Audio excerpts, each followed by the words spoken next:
AC Milan is so synonymous to football that it is rather hard to imagine that it began on December 16, 1899 as a cricket club.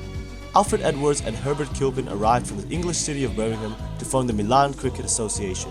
Herbert Kilpin decided on the colour of the club, black, to induce fear, and red to invoke the devil. After just a few months, however, because of the lack of cricket opponents in Italy, they changed the club to play football instead. It paid instant dividends, as just after 2 seasons in the Italian league, they managed their first title in 1901.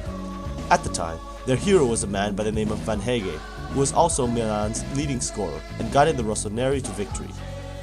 After Milan's back-to-back successes in 1906 and 1907 came probably the biggest event in the history of the club. It split. Some of the members and players thought that the club should only use Italian players. This did not go too well within the club, so a new club was formed. That club is none other than FC Internazionale Milano, or Inter Milan. Inter Milan became AC Milan's biggest rival, and the game between AC Milan and Inter Milan is called the Derby della Madonnina, and is watched by millions around the world. They have also been rivals for more than a century, and because of their pursuit for victory, have also attracted the greatest players in the world. These two teams over the years have won everything, but nothing could be more satisfying than a win over the enemy.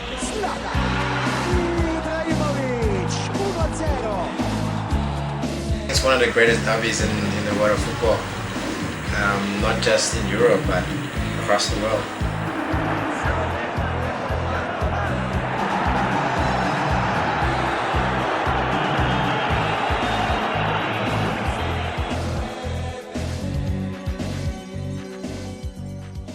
During the 1910s, the First World War forced a halt to all of football.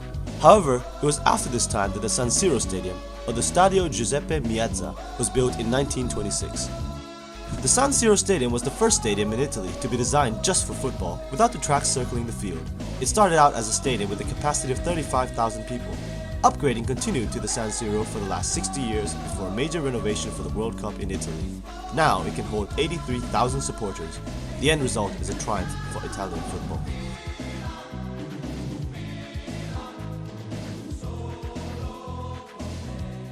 Milan had to wait until 1950 to win their next Scudetto. This was the era of 3 great Swedish stars, Gren, Nordahl and Lidholm, known back then as Grenoli.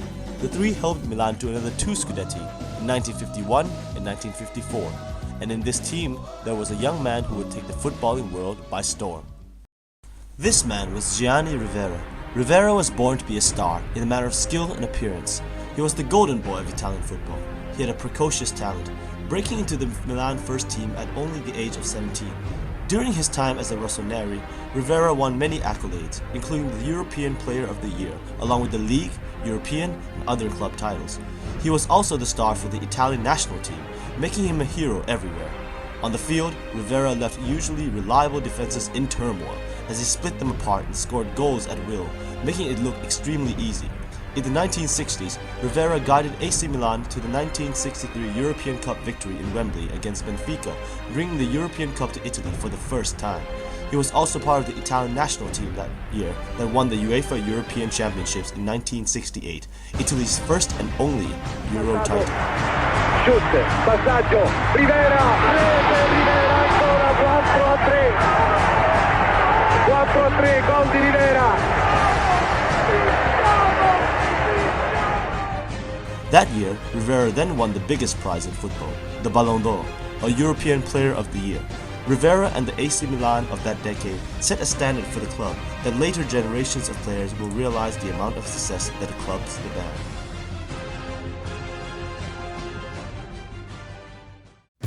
One of these players was Franco Baresi, a World Cup winner in 1982 who was regarded as one of the best defenders to ever play football. As a young boy, he went to try out for Inter Milan but was rejected for being too small. To make matters worse, his brother, Giuseppe Baresi, made the cut with Inter. Franco then went to AC Milan and remained there for the rest of his career. He's a legend. His career lasted many years. Milan through and through. Franco became a national icon, becoming the captain for Italy and Milan. He was known for marauding upfield, leading to unexpected goals. His passion and spirit ran through the club, and the trophies and accolades soon followed. Baresi's last match for AC Milan was a tearful occasion, but it truly expressed the importance of the player to the club and the fans. For his contribution on and off the field, he was named AC Milan's Player of the Century in 2000, and fitting accolade to a man who was said to be so vital to AC Milan's return to glory. Good times at Milan did not last forever. After receiving the star for the 10th Scudetto in 1979, AC Milan were then dropped to the second division of Serie B for their part in the Tortonero scandal. It would be the only time in the club's history that they were not in Serie A. But even after coming back to Serie A after only a year, they were not able to compete for honors, but that was all about to change. From the brink of bankruptcy and scandal, Silvio Berlusconi bought the club in 1986 and completely turned their fortunes around. He turned AC Milan from being almost heroes into champions. Loved by many but hated by others, Berlusconi changed the way a football club was run, and it was the key to success that was soon to come for Milan. Today, Silvio Berlusconi is also Italy's Prime Minister, while still being heavily involved in AC Milan's affairs. On the field, it was the Dutch trio of Marco van Basten, Ruud Gullit and Frank Rijkaard that put Milan to the top of club football. Van Basten was considered by many pundits as the most graceful and natural striker of all time. What others found hard, Van Basten made it look extremely easy. His strikes were sometimes the difference between a win or a loss for AC Milan. One of the greatest center forwards ever to play the game. Many people have tried to humiliate him since then, but no one's even come close. Sadly, his career was cut short because of injury and finished with a total of 301 goals for club and country. Ruud Gullit was a fantastic dribbler. He always wanted the ball, while scoring with either foot or head. He did this in devastating fashion, winning many accolades along the way, such as the European and World Player of the Year in 1987.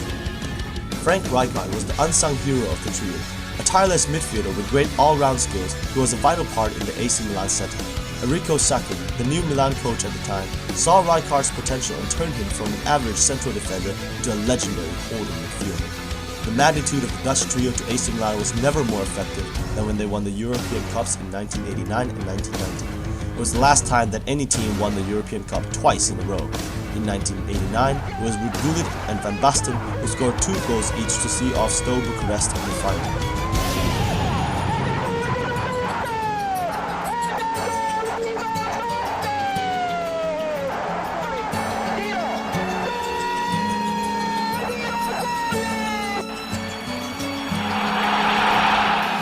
A year later against Benfica, it was Rijkaard's turn to score the only goal of the game to take the trophy back to Milan again. It was an era in which AC Milan could do no wrong. Even after the departure of Enrico Sacchi, AC Milan was still on top of the world. New coach Fabio Capello guided Milan to 4 Serie A titles in 5 years that included an unbeaten run of 58 games. Milan, known at that time for their impenetrable defense, went to the UEFA Champions League final in 1994 and demolished favourites Barcelona 4-0. With Savicevic, Desai and Massaro scoring the goals. E poi segna Desai solo, una vittoria strepitosa del Milan.